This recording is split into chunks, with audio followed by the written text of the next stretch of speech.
स्वागत है आपका आज की खबर में। मैं हूं आपके साथ रागनी पांडे। चीन ने दुनिया को एक महामारी बांटी जो अब भी दुनिया को लगातार निगल रही है, लेकिन अब बारी है चीन से हिसाब बराबर करने की। चीन से जारी तनाव के बीच प्रधानमंत्री नरेंद्र मोदी ने मंगलवार को अमेरिका के राष्ट्रपति डोनाल्ड ट्रंप से फोन पर बात की। इस दौरान डोनाल्ड ट्रंप ने पीएम मोदी को G7 सम्मेलन के लिए न्योता दिया। राष्ट्रपति ट्रंप ने भारत को G7 में शामिल करने की इच्छा भी जताई। दोनों नेताओं के बीच कोरोना महामारी, विश्व स्वास्थ्य संगठन WHO में सुधार और G7 को लेकर बात हुई। पीएम मोदी और डोनाल्ड ट्रंप के बीच भारत और चीन के बीच जारी विवाद को लेकर भी चर्चा हुई। वहीं अमेरिका WHO से खफा भी है। अमेरिका ने WHO को धमकी तक दी है कि वो WHO के साथ अपने सारे संबंध खत्म कर देगा।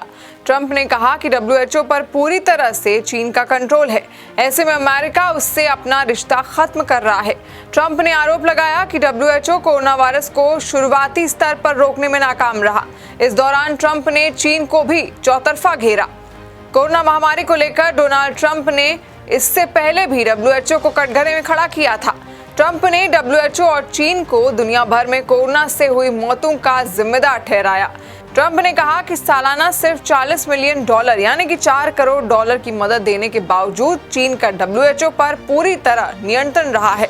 दूसरी ओर अमेरिका इसके मुकाबले सालाना $45 करोड़ की मदद दे रहा था। क्योंकि वो जरूरी सुधार करने में नाकाम रहे हैं, इसलिए आज से हम WHO से अपना संबंध खत्म करने जा रहे हैं। इस दौरान ट्रंप ने यह भी कहा कि WHO को रोके गए फंड को अब दुनिया के दूसरे स्वास्थ्य संगठनों की मदद में इस्तेमाल किया जाएगा। इससे पहले डोनाल्ड ट्रंप ने सितंबर तक G7 देशों की समिट स्थगित कर दी है। उस समय भी ट्रंप ने भारत को G7 में शामिल करने की इच्छा जताई थी।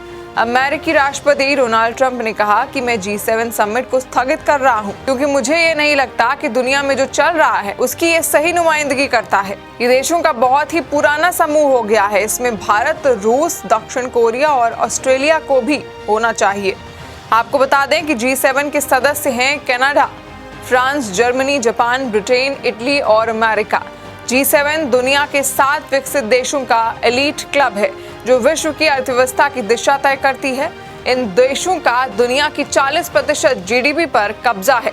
70 के दशक में कई देशों को आर्थिक समस्याओं का सामना करना पड़ रहा था। पहला तेल संकट और दूसरा फिक्स्ड करेंसी एक्सचेंज रेट्स के सिस्टम का ब्रेकडाउन। 1975 में G7 की पहली बैठक आयोजित की गई, जहां इन आर्थिक समस्याओं के संभावित समाधानों पर विचार किया गया। सदस्य देशों ने अंतर्राष्ट्रीय आर्थिक नीति पर समझौता किया और वैश्विक आर्थिक मंदी से निपटने के लिए समाधान निकाले। चीन G20 का हिस्सा है, लेकिन G7 में शामिल नहीं है। चीन दुनिया की दूसरी सबसे बड़ी अर्थव्यवस्था है, फिर भी G7 का हिस्सा नहीं है। इसकी वजह यह है कि चीन में सबसे ज्यादा आबादी है और प्रति व्यक्ति आय संपत्ति G7 देशों के मुकाबले बहुत कम है। ऐसे में चीन को उन्नत या विकसित अर्थव्यवस्था नहीं माना जाता है। पीएम मोदी ने भी कहा कि कोरोना के बाद के समय में इस तरह के मजबूत संगठन जैसे कि G7 की जरूरत है। पीएम ने कहा कि इस सम्मेलन की सफलता के लिए अमेरिका और अन्य देशों के साथ मिलकर काम करना प्रसन्नता का विषय है। प्रधानमंत्री मोदी ने अमेरिका में जारी हिंसा को लेकर चिंता व्यक्त की और स्थिति के जल्द ठीक होने की कामना की। आपको बता दें कि इस समय अमेरिका में कई शहरों में हिंसक प्रदर्शन हो रहे हैं। अमेरिका में जॉर्ज फ्लॉयड नाम के अश्वेत की मौत के बाद वहां हिंसा भड़क उठी। व्हाइट हाउस तक हिंसा पहुंचने के बाद डोनाल्ड ट्रंप को बंकर में छिपाना पड़ा। पीएम मोदी और डोनाल्ड ट्रंप के बीच भारत और चीन के बीच जारी विवाद को लेकर भी चर्चा हुई। डोनाल्ड ट्रंप ने हाल ही में भारत और चीन के बीच मध्यस्थता को लेकर प्रस्ताव रखने की बात की थी। ट्रंप की इस पेशकश को भारत और चीन ने खारिज कर दिया था। राष्ट्रपति ट्रंप ने बातचीत के दौरान इस साल फरवरी में अपनी भारत यात्रा को भी याद किया। उन्होंने भारत में हुए शानदार स्वागत का जिक्र किया। इस दौरान प्रधानमंत्री मोदी ने कहा कि यात्रा यादगार और ऐतिहासिक रही है। इसने द्विपक्षीय संबंधों में नई गतिशीलता भी जोड़ी है।